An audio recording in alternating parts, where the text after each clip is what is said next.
যে আমি আমার ছেলেকে মাদ্রাসায় দিছি, আমি আমার মেয়েকে মাদ্রাসায় দিছি, এর অর্থ হইলো আমাকেও এখন মাদ্রাসার পরিবেশ মেনটেন করতে হবে, এখন আমাকে সভ্যতার সাথে কথা বলতে হবে, এখন আমার কি করতে হবে, আমার ছেলের সামনে এমন কাজ করা যাবে না, আমার মেয়ের সামনে এমন কাজ করা যাবে না যে কাজ করলে ছেলেটা দেখলে এই কাজটা শিখবে খারাপ কাজ।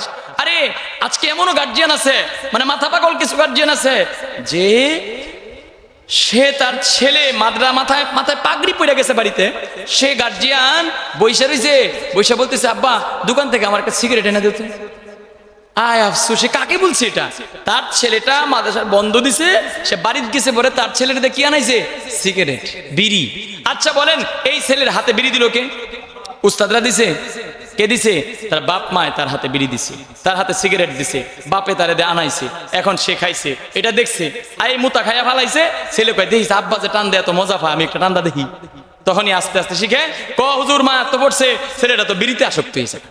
এইটা কি মাদ্রাসার হুজুররা করে দিছে? করে দেয় নাই। আজকে মাদ্রাসার মেয়েদেরকে আমরা কি করি? বুকরা পড়ানি শিখাই, উপরের পাটের উপরের চোখটা বন্ধ করে রাখতে বলি, কিন্তু আপনার বাড়িতে গেলে কি করেন? এদেরকে নিয়ে নানি বাড়ির যাবো, নানি বাড়ির সবাই তো আমরা রই, তো এখন কি এত বুড়া লাগবো?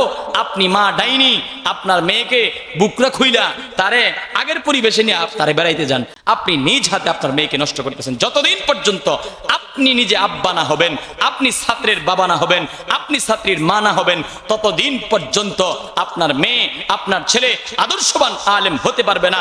আপনি নিজে আপনার ছেলেকে কিস্তিতে টাকা তুইলা, সুদের টাকা তুইলা তার বেতন দেন, তারে খাওয়ান, তাকে পড়ান, এই হারাম খায়া সে যত বড় আলেম হোক না কেন, আলেম হওয়ার পরও হারাম খাবে, পরে দুষ হবে হুজুররা হারাম খায়। আমরা শিখাইছি অবকাঠামোর শিক্ষা, বাহ্যিক আমরা শিখাইছি তারে কিতাবের শিক্ষা, আপনি তারে দিলে সুদ ঢুকায় দিছেন, আপনি তার কলজার মধ্যে হারাম ঢুকায় দিছেন, আপনি তারে হাতে ধইরা ধইরা সুদখুর বানাইছেন, ঘুষখুর বানাইছেন। এই ছেলেটা দাউরাবাস করার পরে সে তখনও কি কিস্তি দেয়? এমনও লোক আমি দেখছি, বাপ মারা গেছে, সে মাদ্রাসার মুহতামিম, বাপের সুদের টাকা এখন পরিশোধ করে মুহতামিমের টাকা দিয়া। কার টাকা দিয়া? আমি দেখছি নিজে, কথা বুঝে না। বাপ মারা গেছে, এখন বাপের সুদ তো রয়ে গেছে গা, এটা পরিশোধ। সুদের টাকা কোনটা? একটা হলো কিস্তির তো কিছু মাপ পাওয়া যায়, ডাইরেক্ট সুদ যেটা, এটার কোনো মাপ সাপ নাই, মরে গেল খেত বেচা দিতে হইব। হুজুর সে মাদ্রাসার মুহতামিম, সে তার বাপের সুদের টাকা পরিশোধ করতেছে এখন। কেন? আপনি একজন মা, আপনি আপনার সন্তানের সামনে আপনার স্বামীরা গালি দিলেন, কি সন্তান শিখে নাই? আপনি বাবা, আপনি আপনার সন্তানের সামনে আপনার স্ত্রীকে গালি দিলেন, আপনার ছেলে শিখে নাই? আপনি আপনার মেয়ের সামনে কি কাপড় পরে যাবেন সেটাও জানেন না, আপনি আপনার ছেলের সামনে মা হয়ে কেমন কাপড় পরবেন জানেন না। আপনি একদম সাধারণভাবে আপনার এই সারা শরীর মনে করে খোলা রেখে আপনি ছেলের সামনে চলতেছেন, ছেলেই তো আমার এন্দা পেট বাইরে রয়েছে, পিঠ বাইরে রয়েছে, আপনি দেখাচ্ছেন, খবর নাই আপনার। আপনি একটা বাবা মেয়ের সামনে যাচ্ছেন, নাবি বাইরে রয়েছে, লুঙ্গি কোনো মতন কুসাদা বুসাদা বয়ে রয়েছেন, আপনি আপনার কোনো খবর নাই। আপনার থেকে কি শিখবে সে? শুধু কি মাদ্রাসার শিক্ষা দিয়ে সে শিক্ষা লাইব? হ্যাঁ, আপনারা তো আগে ছাত্রের আব্বা হইতে হইব, ছাত্রের মা হইতে হইব আপনাকে। আজকে সন্তান শিখে কোথায় থেকে? পরিবার থেকে, সমাজ থেকে। এই জন্যই তো রব্বুল আলামিন বলেন, রব্বানা আরিনাল্লাযীনা আযাল্লানা মিনাল জিন্নি ওয়াল ইনসি নাজআলহুমা তাহতা কদামিনা লিয়াকুনা মিনাল আসফালিন। সমস্ত সন্তানেরা ওই জাহান্নামীরা আল্লাহর কাছে মামলা করবে, রব্বানা, হে আমাদের রব, আরিনাল্লাযীনা আযাল্লানা, আপনি আমাদেরকে দেখায় দেন না যারা আমাদেরকে গোমরা করেছেন, পথভ্রষ্ট করেছেন, মিনাল জিন্নি ওয়াল ইনস, সেটা জিন থেকে হোক মানুষ থেকে হোক, দেখায় দেন। এই আয়াতের মধ্যে সমস্ত লোকের কথা আছে, আব্বা আম্মার কথা আছে, সমাজের লোকের কথা আছে, পাড়া প্রতিবেশীর কথা আছে, রাষ্ট্রবন্ধু সকলের কথা আছে, যারা গোমরা করছে প্রত্যেককে আল্লাহ দেখানোর পরে তাহতা আকদামিনা, সন্তান তার দুই পায়ের নিচে লাইঠায়া তারে জাহান্নামে পাঠাবে, লিয়াকুনা মিনাল আসফালিন, যেন সে ক্ষতিগ্রস্ত হতে পারে। এজন্য আপনি একজন বাবা, আপনি একজন মা, আপনি একজন অভিভাবক, আপনার ছিল করার কি আর আপনি করতেছেন কি? আল্লাহ রাসূল বলেন, আলা কুল্লুকুম রাঈন ওয়া কুল্লুকুম মাসউলুন আন রাইয়াতিহি, প্রত্যেকে দায়িত্বশীল তার পরিবারের ব্যাপারে, প্রত্যেকে দায়িত্বশীল তার অধীনস্থের ব্যাপারে, ওয়া মাসউলুন আন রাইয়াতিহি, প্রত্যেককে তার দায়িত্বের ব্যাপারে জিজ্ঞেস করা হবে। আজকে আপনি উস্তাদ মাদ্রাসার, আপনি একজন উস্তাদ হয়ে আপনি ছাত্রের দায়িত্ব আদায় করেন না, সঠিক মতো পড়া আদায় করেন না, মুহতামিমের ভয়ে আপনি পড়া শুনেন, আপনি মাদ্রাসার উস্তাদ, আপনিও তো তার দায়িত্ব থেকে আপনি খেয়ানত করতেছেন। আপনি একজন অভিভাবক, আপনি সন্তানকে সঠিক শিক্ষা দিচ্ছেন না, সঠিকভাবে সন্তান মানুষ করতেছেন না, আপনি সমাজের প্রতিনিধি, আপনি আপনার সমাজের লোকদের দায়িত্ব আদায় করতেছেন না। মনে রাখবেন, নিচের থেকে নিয়ে উপরে পর্যন্ত, একদম রাষ্ট্র পর্যন্ত যার যার আলাদা আলাদা ভাবে প্রত্যেকের অধীনস্থের ব্যাপারে দায়িত্ব দেওয়া আছে। অবশ্যই প্রত্যেককে তার দায়িত্বের ব্যাপারে হাসরের মাঠে জিজ্ঞেস করা হবে। তুমি বাবা হিসাবে তোমার সন্তানের কতটুকু দায়িত্ব আদায় করলা, তুমি মা হিসাবে তোমার সন্তানের কতটুকু দায়িত্ব আদায় করলা, তুমি উস্তাদ হিসাবে তোমার ছাত্রের কতটুকু দায়িত্ব আদায় করলা, তুমি স্বামী হিসাবে তোমার স্ত্রীর কতটুকু দায়িত্ব আদায় করলা, তুমি একজন সমাজ প্রতিনিধি হিসাবে তোমার সমাজের কতটুকু দায়িত্ব আদায় করলা, তুমি একজন সমাজের নেতৃস্থানীয় লোক হয়ে সমাজের কতটুকু দায়িত্ব আদায় করলা, তুমি রাষ্ট্রপ্রধান হয়ে রাষ্ট্রের কতটুকু দায়িত্ব আদায় করলা। একদম ঘর থেকে নিয়ে রাষ্ট্র পর্যন্ত প্রত্যেক ব্যক্তিকে অবশ্যই তার দায়িত্বের ব্যাপারে হাসরের মাঠে জিজ্ঞেস করা হবে। অবশ্যই আপনার ওই সমস্ত হিসাব দিয়ে এরপর আপনাকে জান্নাতে যাওয়া লাগবে।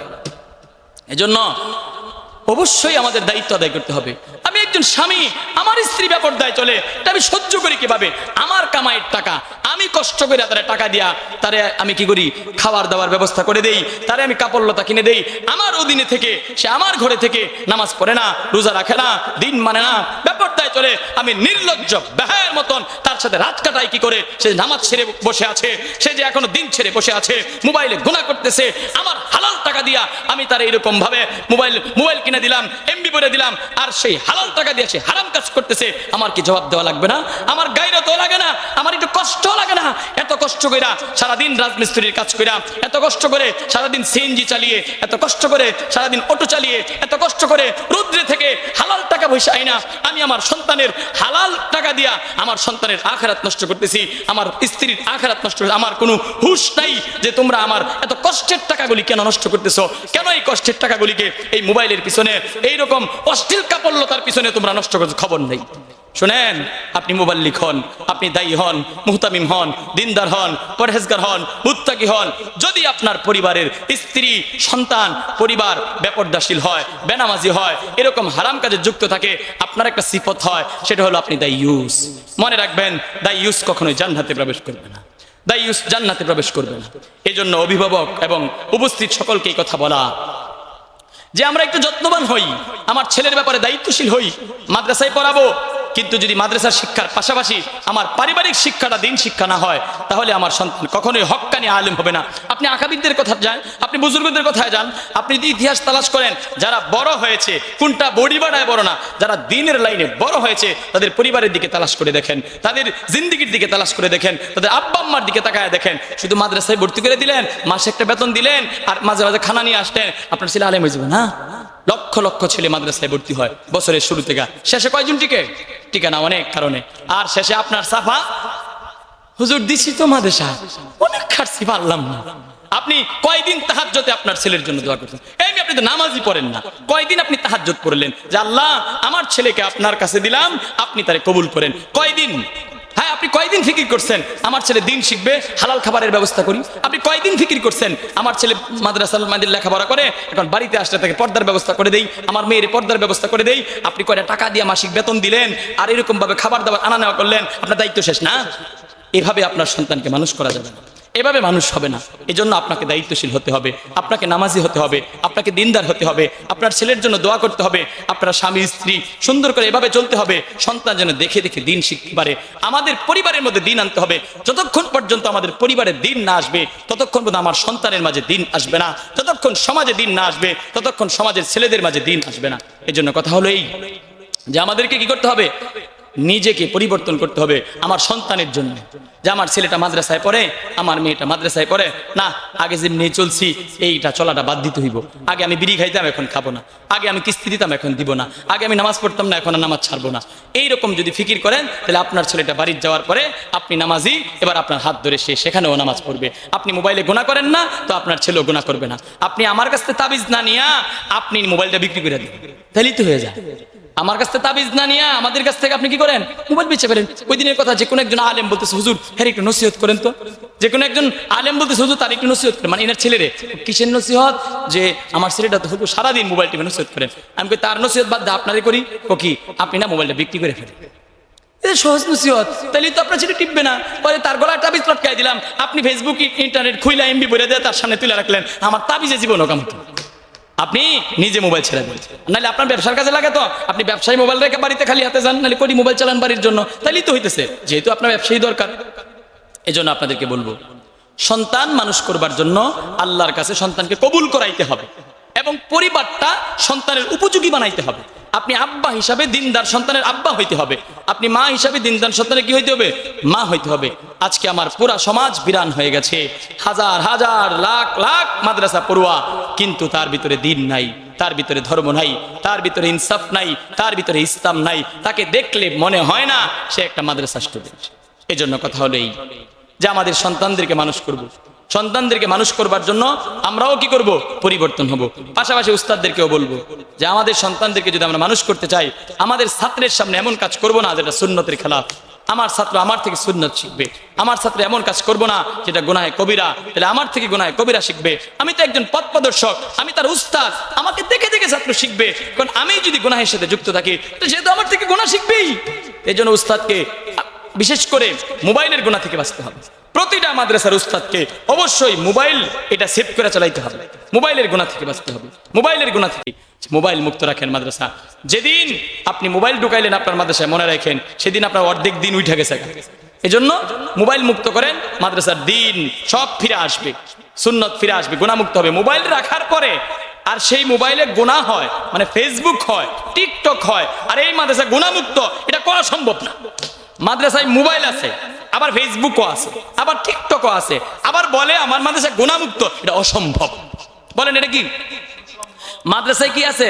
মোবাইল আছে, তার মধ্যে ফেসবুক আছে, তার মধ্যে টিকটক আছে, মনে করেন আপনার মাদ্রাসা গুনাহ মুক্ত নয়। তাহলে গুনাহ মুক্ত করার জন্য আপনার ওই মোবাইল মুক্ত রাখতে হবে। কি মুক্ত রাখতে হবে? আল্লাহ তাআলা গার্জিয়ানকে বোঝার তৌফিক দান করুক, শিক্ষকদেরকে বোঝার তৌফিক দান করুক, ছাত্রদেরকে বোঝার তৌফিক দান করুক। ছাত্রদেরকে বলবো নামাজে, প্রত্যেক কাজে কাজে আল্লাহর কাছে দোয়া করা, প্রত্যেকটা কাজ সুন্নত দেখে দেখে করা, উস্তাদদেরকে দেখে দেখে করা, উস্তাদ কিভাবে কি করতেছে তাকে ফলো করা, তাইলে আমাদের জীবনটা সুন্দর হবে। এবং যথাসাধ্য হারাম খাবার থেকে নিজেকে মুক্ত রাখা। আল্লাহ তাআলা আমাকেও আমল করার তৌফিক দান করুক, আপনাদেরকেও আমল করার তৌফিক দান করুক।